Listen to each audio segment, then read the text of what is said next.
వాక్కునిచ్చిన దేవుని నీవు పాడి కొనియాడు. వాక్కునిచ్చిన దేవుని నీవు పాడి కొనియాడు. తీర్చిదిద్దే ఆత్మ నిన్ను చేర ప్రార్థించు. తీర్చిదిద్దే ఆత్మ నిన్ను చేర ప్రార్థించు. సోలిపోవలదు మనసా సోలిపోవలదు.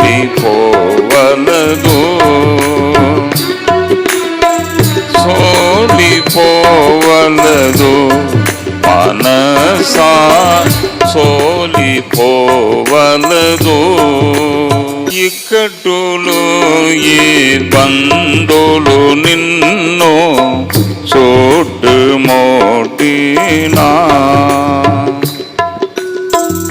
ఇక్కటులు ఈ బంధులు నిన్ను చుట్టుముట్టినా.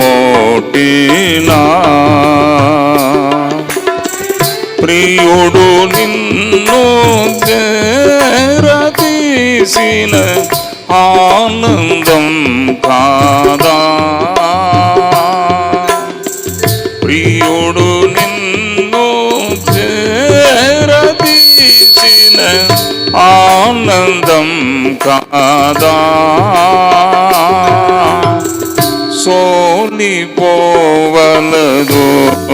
మనసా సోలిపోవలదు. సోలిపోవలదు మనసా సోలిపోవలదు.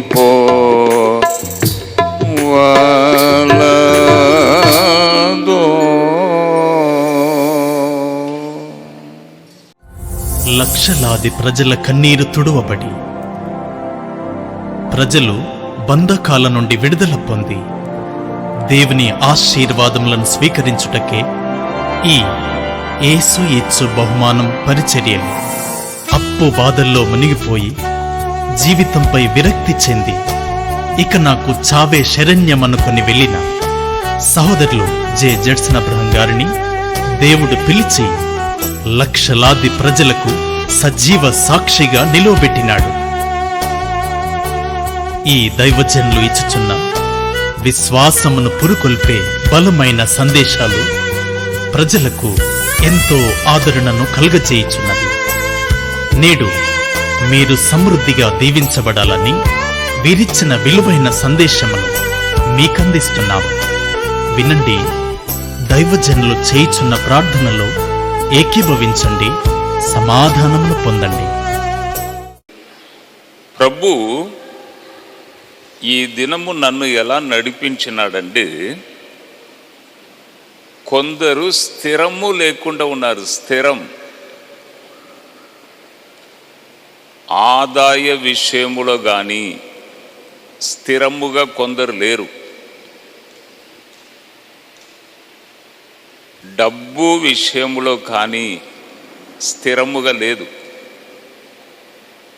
ఆత్మీయ జీవితంలో కానీ స్థిరముగా లేదు. కొందరు స్థిరముగా ఉన్నవారు కూడా ఇక్కడ ఉన్నారు. స్థిరము, నేను స్థిరపరచబడలేదు సార్, నా జీవితంలో స్థిరము లేదు సార్ అనేవారు కూడా ఇక్కడ ఉన్నారు. కాబట్టి ఈ దినము ప్రభు ఏం చెప్తున్నాడంటే, మిమ్మును దేవుడు స్థిరపరుస్తాడంట. అవును, ఇప్పుడు స్థిరము లేదు.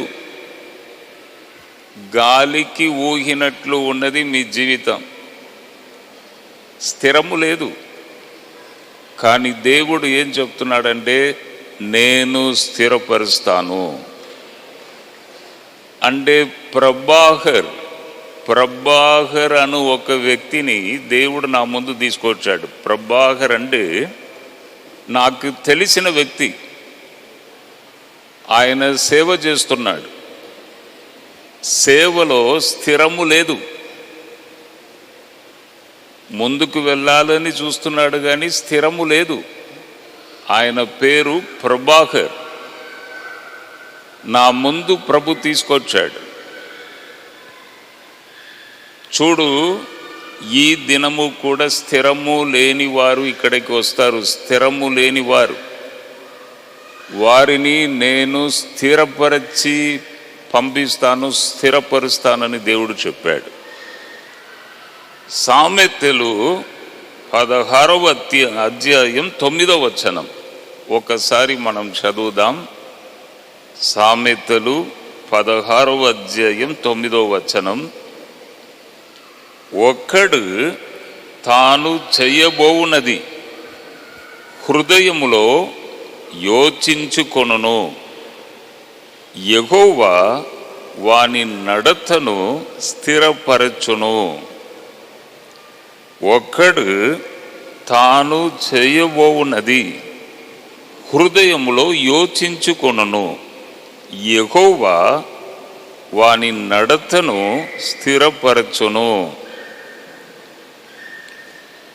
చూడండి, మన నడత స్థిరముగా లేకపోతే మనం నడవగలమా? ఇప్పుడు మీరు నడుస్తూ ఈ స్థలానికి వచ్చారు. ఒకవేళ మీ కాల్లో బలం లేదని అనుకోండి, అది స్థిరముగా లేదని అనుకోండి, మీ పాదాలు, మీరు ఇక్కడికి రాగలరా? మంచిగా మీరు స్ట్రాంగ్గా నడిచి మీ పాదములు మంచిగా స్థిరముగా మీరు నడవగలిగితే మీరు వస్తారు, లేకపోతే నడవలేరు. దేవుడు ఏం చెప్తున్నాడంటే, మీ నడతను నేను ఈ దినము స్థిరపరుస్తాను. అవును,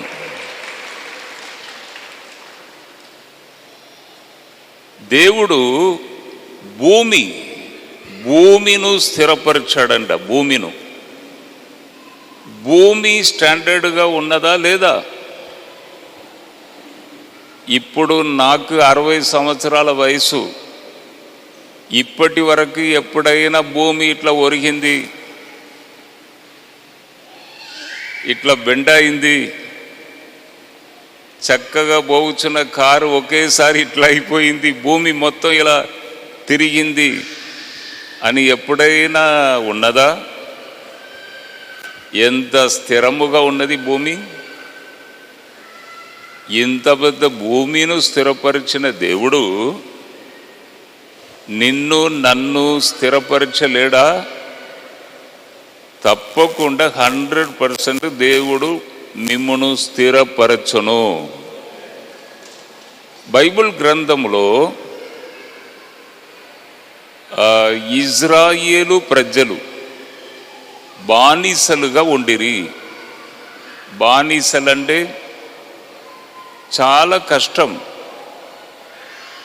బానిసలంటే మర్యాద ఉండదు, జీతం ఉండదు, వస్త్రము మంచి మంచి వస్త్రము ధరించుకోలేరు. బానిసలంటే ఎలా ఉంటుంది? బానిసలంటే మర్యాద ఉండదు. రా, అది చెయ్యి, లేదయ్యా కొద్దిగా జ్వరం వచ్చినట్టు ఉన్నది, నేను చేయలేకపోవచ్చున్నానయ్యా, ఈ ఒక్కరోజు నాకు సెలవు ఇవ్వండి, రేపు వచ్చి చేస్తాను. నోర్మోయ్ చెయ్యి అంటే బానిసలకు మర్యాద ఉండదు. బానిసలను రఫ్గా వారు పిలుస్తూ ఉంటారు, జీతం ఉండదు. అటువంటి స్థిరము లేని ఇజ్రాయేలు ప్రజలను దేవుడు ఐగుప్తు దేశం నుండి బయటికి తీసుకొచ్చి కనాన్ దేశానికి తీసుకొని వెళ్ళి అక్కడ ఏం చేశాడు? స్థిరపరిచాడు. అవును,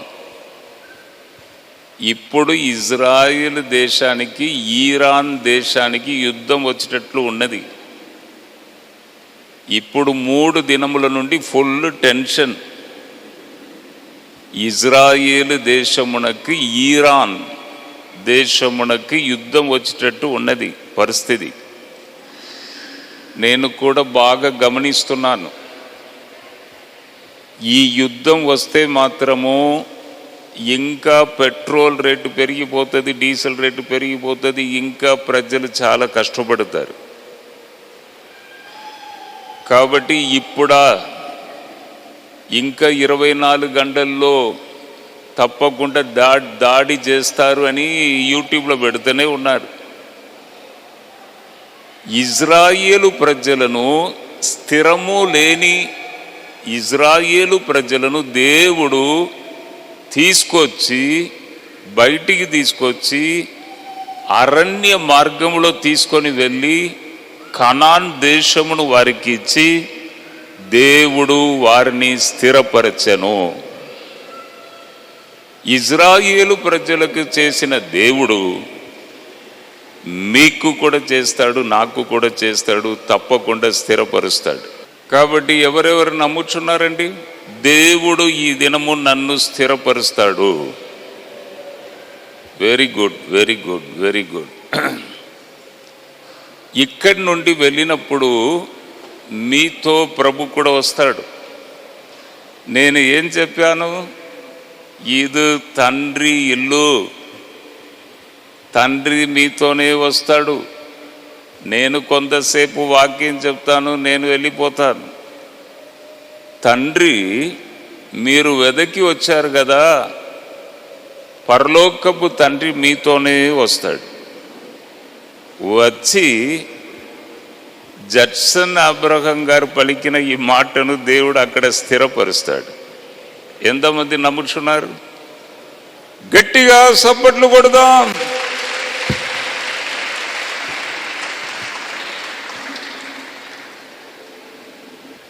నిన్నటి దినం అద్భుతమైన ఒక సాక్ష్యం, ఒక పాస్టర్ గారు ఒక సాక్ష్యం చెప్పారు.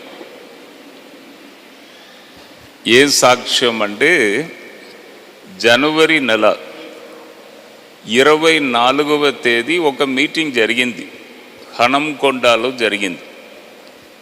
ఆ మీటింగ్లో నేను వాక్యం చెప్పాను. వాక్యం చెప్పినప్పుడు కొందరిని ప్రవచనముగా ముందుకు పిలిచాను. సుదర్శన్ అను ఒక వ్యక్తి ముందుకు వచ్చారు. నేను ఆయనకు కొన్ని విషయాలు చెప్పాను.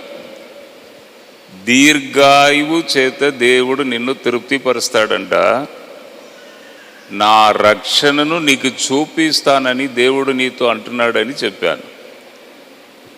అంటే అతన్ని పిలిచి అతనికి ప్రవచనం చెప్పాను. మొన్న ఏం జరిగిందంట, 120 కిలోమీటర్ స్పీడ్లో వచ్చిన కారు ఇతన్ని బైక్ మీద గుద్దిండంట.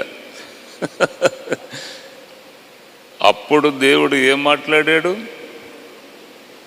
దీర్ఘాయువు చేత నిన్ను తృప్తిపరచదను. ఇప్పుడు ఏం జరిగింది? 2 నెలలో ఏం జరిగింది?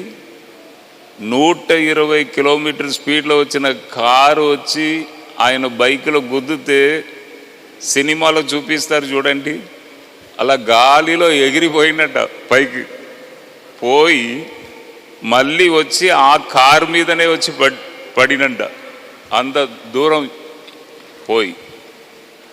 అవును,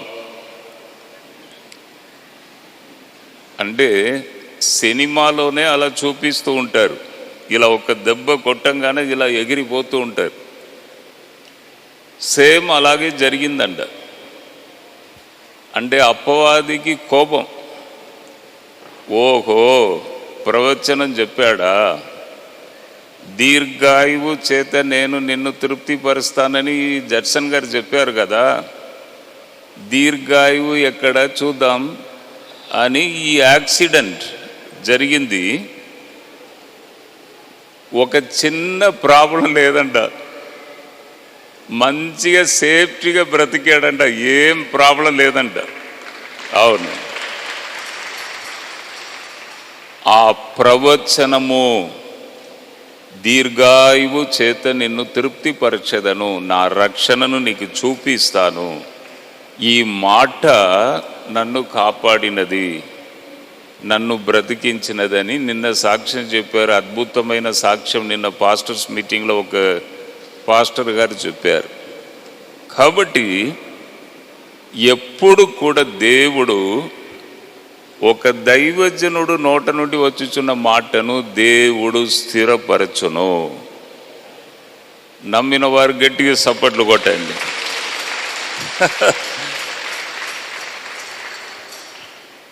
నేను కూడా ఎన్నో కూడికలలో విశ్వాసంతో వాక్యమును వింటూ ఉంటాను, విశ్వాసముతో వాక్యమును వింటూ ఉంటాను. నాకు సొంతముగా నేను తీసుకుంటాను, ఇది నాకే ప్రభు నాతో మాట్లాడుచున్నాడు. ఎప్పుడు నేను అక్సెప్ట్ చేస్తానో తప్పకుండా ఆ రిజల్ట్ నా జీవితంలో కనబడుతుందండి. కాబట్టి దేవుడు అంటున్నాడు, మిమ్మల్ని నేను స్థిరపరుస్తాను అని దేవుడు అంటున్నాడు.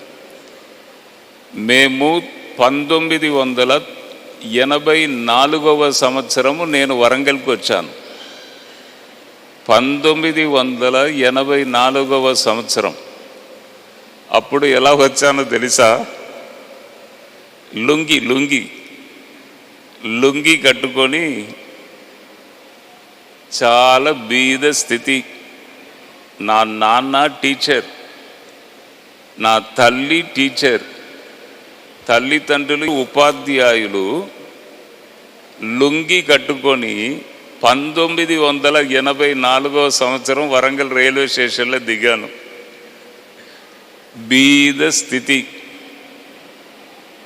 అక్కడి నుండి దేవుడు ఈ స్థితికి తీసుకొచ్చాడండి. చూడండి, సేమ్ ఇజ్రాయిలు ప్రజలకు దేవుడు ఎలా చేశాడో, ఐగుప్తు నుండి ఎలా తీసుకొచ్చి కనాన్ తీసుకోబోయి ఎలా స్థిరపరిచాడో, అలాగే నన్ను కూడా వరంగల్ పట్టణానికి తీసుకొచ్చి బీద స్థితిలో ఉన్న నన్ను అంచెలంచెలుగా లేవనెత్తి గొప్పగా స్థిరపరిచాడు. ఈ స్థిరపరిచే పని దేవుడే చేయాలండి, మన చేతిలో లేదు. మన జీవితం శాశ్వతం కాదు, కాబట్టి దేవుడే మనలను స్థిరపరచాలి, లేకపోతే జరగదు. కాబట్టి ప్రభు అంటున్నాడు, నేను తప్పకుండా మిమ్మల్ని స్థిరపరుస్తాను. మేము అక్కడ వరంగల్కి వచ్చిన తర్వాత నేను నా పెద్ద అన్నయ్యతో చెప్పాను, మనము ఇక్కడ ఉండలేము. అప్పుడు ఎప్పుడు చూసినా గొడవ, ప్రాబ్లం, సమస్య, ఫైటింగ్. నాకు ఒక అన్నయ్య, నాకు ఒక తమ్ముడు. అప్పుడు వివాహం కాలేదు నాకు. మంచి స్టాండర్డ్గా ఉంటాను, రోజు ఫైటింగ్.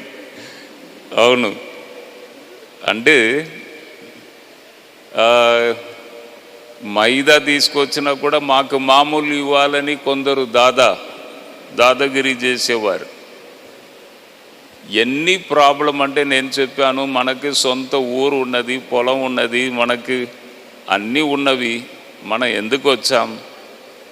మనం వెళ్ళిపోతామని ఎన్నోసార్లు నా అన్నయ్యతో చెప్పాను. కానీ దేవుడు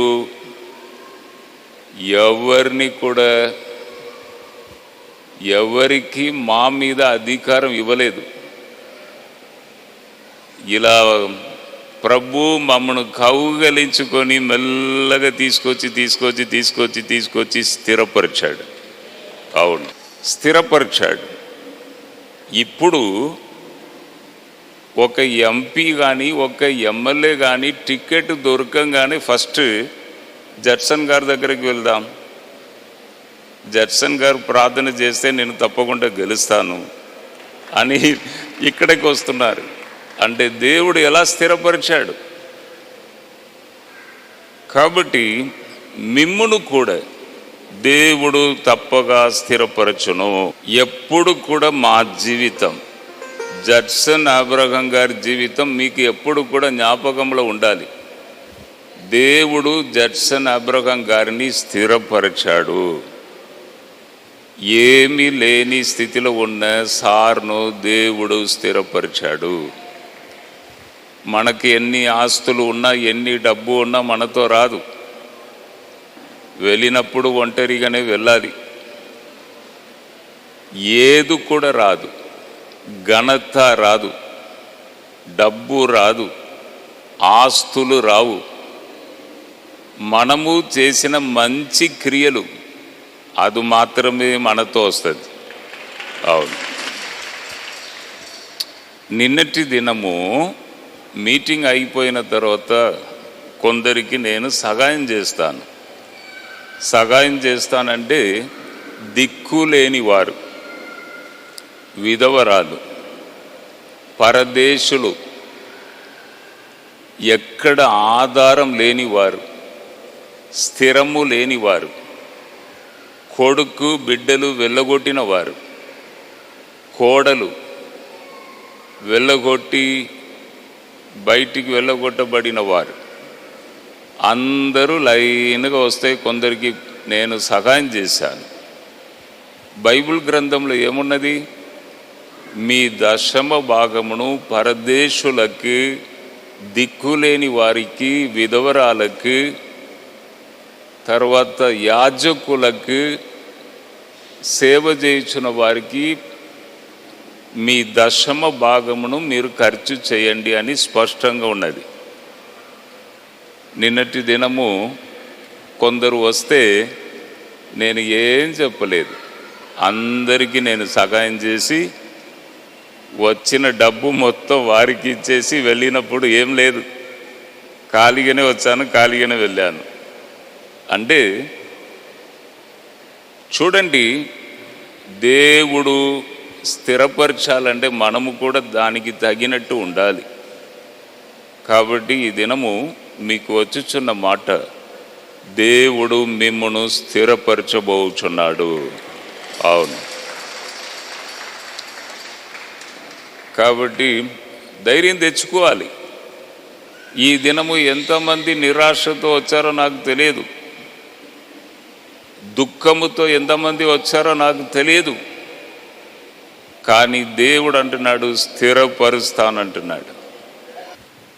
40వ కీర్తన 2వ వచనమును ఒకసారి మనం చదివితే, నాశనకరమైన గుంటలో నుండి, జిగటగల దొంగ ఊబిలో నుండి ఆయన నన్ను పైకెత్తెను, నా పాదములు బండ మీద నిలిపి నా అడుగులు స్థిరపరిచెను. ఇక్కడ దేవుడు ఏమంటున్నాడు? నాశనకరమైన గుంట. ఈ వాక్యంలో ఏం చెప్పబడి ఉన్నది? జిగట గల దొంగ ఊబిలో నుండి. ఇది రెండు చాలా డేంజర్ అండి, చాలా ప్రమాదం. నాశనకరమైన గుంట, ఇంకొకటి జికటగల దొంగ ఊబిలో నుండి. జికటగల, ఇది రెండు కూడా చాలా డేంజర్. గుంటలో ఉండే మళ్ళీ బయటికి రాలేం. జికటగల మట్టి, జికటగల మట్టి ఎలా ఉంటుంది తెలుసా?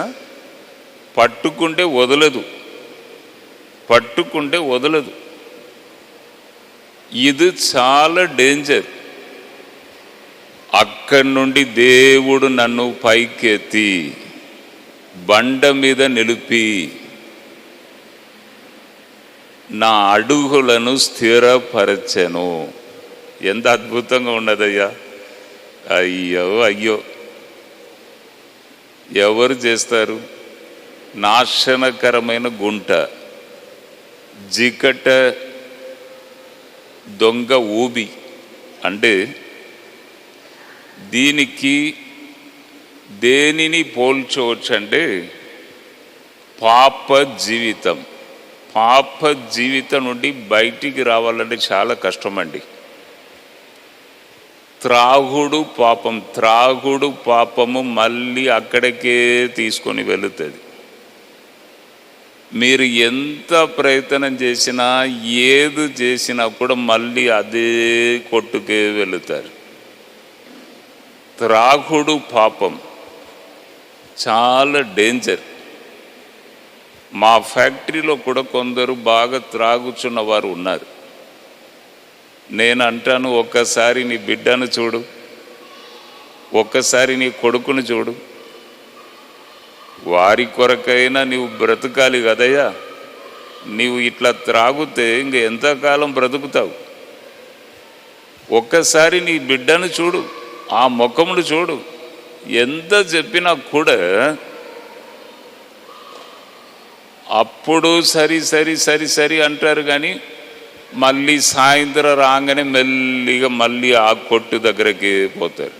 ఆ కొట్టు, బ్రాండీ సారా కొట్టు మళ్ళీ లాగుతూనే ఉంటుంది. నాశనకరమైన గుంట. తర్వాత ఆ జిగట మట్టి, జిగట వదలదు. చూడండి, మా మినిస్ట్రీలో ఒక వ్యక్తి ఇక్కడ కెమెరా తీస్తున్నారు కదా, ఇలా కెమెరా తీసే ఒక వ్యక్తి, ఆయన పేరు రవీందర్. ఆయన నాకు చాలా ఇష్టం నాకు. యవ్వన కాలంలో మంచి స్టాండర్డ్గా ఉండేవారు, మంచి గట్టిగా ఉండేవారు. ఒకేసారి నలుగురిని కొట్టుమన్నా కొట్టేస్తాడు, అటు మంచి స్టాండర్డ్ బాడీ. మెల్లిగా ఈ త్రాగుడు పాపానికి అలవాటు అయిపోయారు. మెల్లిగా నా దగ్గర నుంచి అపవాది ఏం చేశాడు, బయటికి తీసుకుపోయాడు. ఎలక్ట్రిక్ కరెంట్ ఆఫీస్లో ఆయనకు ఉద్యోగం దొరికిందని మా దగ్గర ఉద్యోగమును మానివేసి అట్టు వెళ్ళారు. అక్కడ వెళ్ళిన తర్వాత ఇంకా ఫుల్ త్రాగడం, భోజనమే లేదు. త్రాగి ఇప్పుడు 1 year ముందు ఆయన చనిపోయాడు. నేను ఆయనను చూడుటకు వెళ్ళాను. నేను చాలా ఎక్కువ ప్రేమిస్తా. రవీందర్ అంటే నాకు చాలా ఇష్టం. చనిపోయినప్పుడు వెళ్ళి అక్కడ దుఃఖపడ్డాను. అయ్యో, కొద్దిగా గట్టిగా మనం మాట్లాడి మన దగ్గరే ఉంచుకుంటే బాగుంటేది కదా. బయటికి పోయిన తర్వాత ఇంకా బాగా త్రాగి చెడిపోయాడు కదా. నా దగ్గర ఉంటే బాగుంటుంది కదా, కొద్దిగా గట్టిగా మాట్లాడి నేనే ఉంచుకుంటే బాగుంటేది కదా అని అక్కడ కూర్చొని బాధపడ్డాను. నాశనకరమైన గుంట, జికట, పట్టుకుంటే వదలదు. పాపము అటువంటిది. మేము కూడా వరంగల్కి వచ్చినప్పుడు బాగా బీడీ సిగరెట్ త్రాగి ఇష్టానుసారంగా జీవించాం. నాశనకరమైన గుంట. అక్కడి నుండి దేవుడు ఏం చేశాడు, పైకి లేవనెత్తి బండ మీద నిలిపి. బండ అంటే ఎవరండి? క్రీస్తే బండ. బైబిల్ గ్రంథంలో ఉన్నది, క్రీస్తే బండ. ఆ బండ మీద దేవుడు నిలువబెట్టి నా అడుగులను దేవుడు స్థిరపరచను. అవును. కాబట్టి ఎవరైనా అంటే కొన్ని చెడ్డ అలవాట్ల నుండి బయటికి రాలేని వారు ఎవరైనా మీరు ఇక్కడ ఉండే ఒక వ్యక్తి ఇక్కడ ఉన్నాడండి, నా ప్రక్కకే ఉన్నాడు. నాతో నిబంధన చేసిన ప్రభు ఇక్కడ ఉన్నాడు. My son, wherever you go, I will come, I will perform miracles. నీవు ఎక్కడికి వెళ్ళినా నేను వస్తాను జడ్సన్. ప్రభు ఇక్కడ ఉన్నాడు. నాశనకరమైన గుంట నుండి మిమ్మును లేవనెత్తి బండ మీద నిలిపి మీ అడుగులను దేవుడు స్థిరపరచును. అవును, గట్టిగా సపట్లు కొడదాం.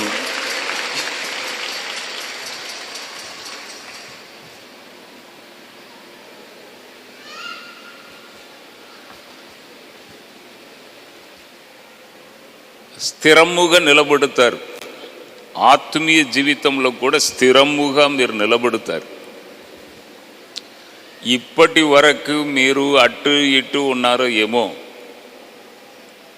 కానీ దేవుడు ఈరోజు మీతో మాట్లాడుచున్నాడు. ఇప్పటి వరకు అటు ఇటు ఉన్నారో ఏమో, ప్రభు మాట్లాడుచున్నాడు. బండ మీద మిమ్మల్ని నిలిపి మీ అడుగులను నేను స్థిరపరుస్తాను అని దేవుడు మాట్లాడుచున్నాడు. ఎంతమంది విశ్వసిస్తున్నారండి? నేను కూడా సేవ చేస్తానని ఎప్పుడు ఊహించలేదు. నిజముగా మీకు చెప్తున్నాను, నేను సేవ చేస్తానని ఎప్పుడు అనుకోలేదు. అటువంటి ఊబిలో నుండి దేవుడు నన్ను పైకి లేవనెత్తి బండ క్రీస్తు మీద నన్ను నిలువబెట్టి ఇప్పుడు అడుగులను స్థిరపరిచి మిమ్మును స్థిరపరచుటకు దేవుడు నన్ను నిలువబెట్టాడు. మిమ్మును స్థిరపరచుటకు ఎంత అద్భుతంగా ఉన్నది చూడండి. అందరికీ దేవుడు అలా చేయడండి. ప్రభు యొద్దకు ఎవరు ప్రభును వెదకి వచ్చుచున్నారో వారికే దేవుడు అలా చేస్తాడు, కానీ అందరికీ చేయడు. అందరికీ చేస్తే ఈ మీటింగ్ ఎందుకు? అందరికీ చేస్తే దేవుడు ఎందుకు? మీరు ప్రభును వెదకి వచ్చారు, ఈ దినం ప్రభు సన్నిధికి వచ్చారు, మీకు దేవుడు చేస్తాడు. ఎవరు ప్రభును వెదకి వస్తారో వారికి దేవుడు చేస్తాడు. యేసు ప్రభు ఈ లోకంలో ఉన్నప్పుడు చాలామంది ఉన్నారు, కానీ పాపాత్మురాలైన ఒక స్త్రీ యేసును వెదకి వచ్చి పాదాలని పట్టుకున్నది. ఆమె పాపములను యేసు ప్రభు క్షమించాడు. అందరికీ కాదు, ప్రభువును వెదకి వచ్చిన ఆ స్త్రీ క్షమాపణ పొంది వెళ్ళినది. జక్కయ్య యేసును వెదకి వచ్చాడు, చెట్టు మీద ఎక్కి కూర్చున్నాడు. ప్రభు ఆ మార్గంలో వచ్చాడు.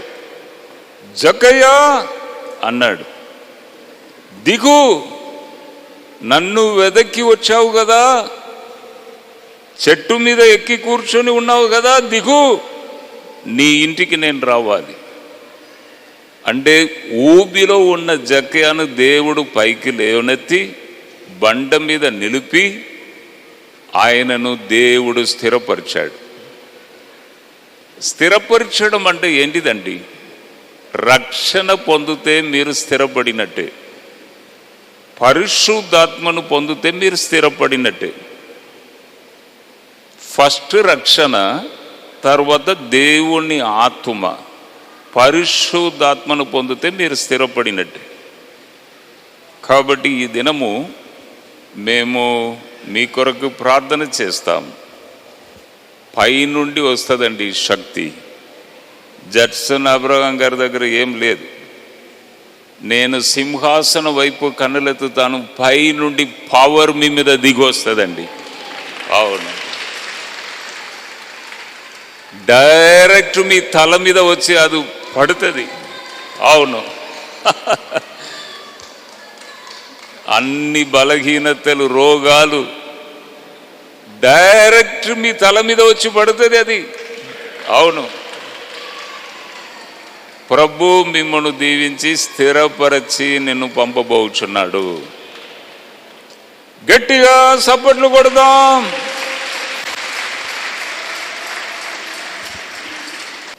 కాచున్ నిన్ను కాచున్ కాచడివాడు ఇప్పుడు నల్లప్పుడు కాపాడును. దిగులేలా మనసా కాపాడును. కాచున్ నిన్ను కాచున్ కాచెడివాడు ఇప్పుడు నల్లప్పుడు కాపాడును. దిగులేలా మనసా కాపాడును.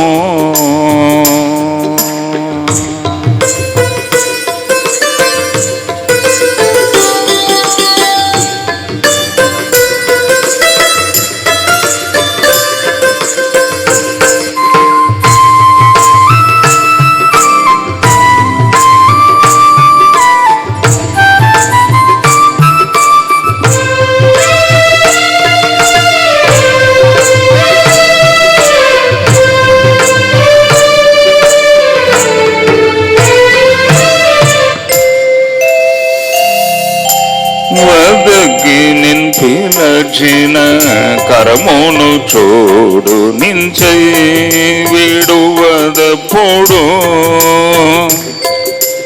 వదకి నిన్ పిలచిన కరమును చూడు నించై విడువదప్పుడు. కలకాలమాయననికై ఇచ్చిన ఈవులన్ ఎంచి చూడుమో. ఈవులన్ ఎంచుమో ఎంచుమో ఎంచి మరి చూడుమో. ఎంచి మరి చూడుమో. కాచున్ నిన్ను కాచున్ కాచెడివాడు ఇప్పుడు నల్లప్పుడు కాపాడును.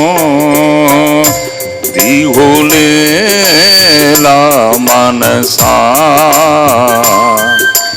కాపాడును.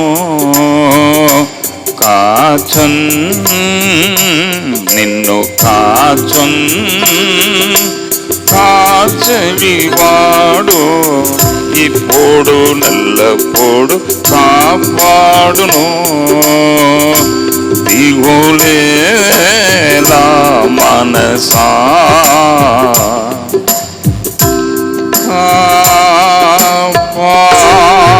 కాపాడును.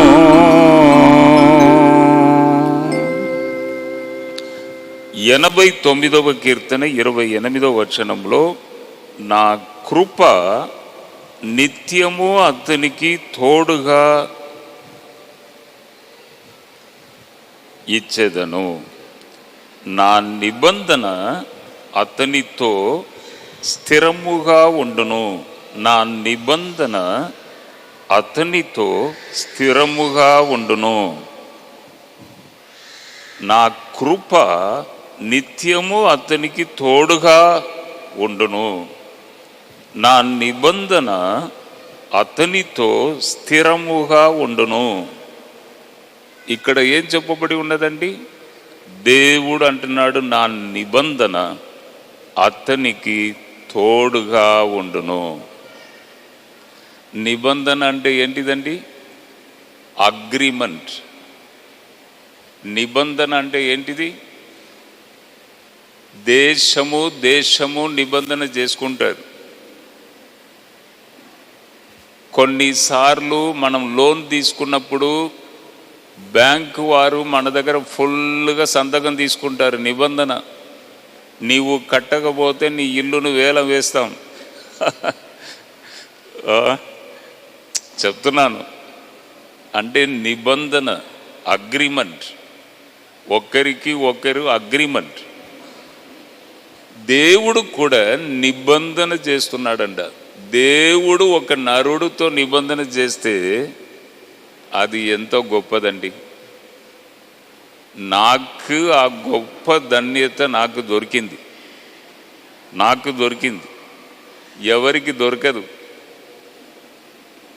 నిబంధన, దేవుడు నాతో నిబంధన చేశాడు.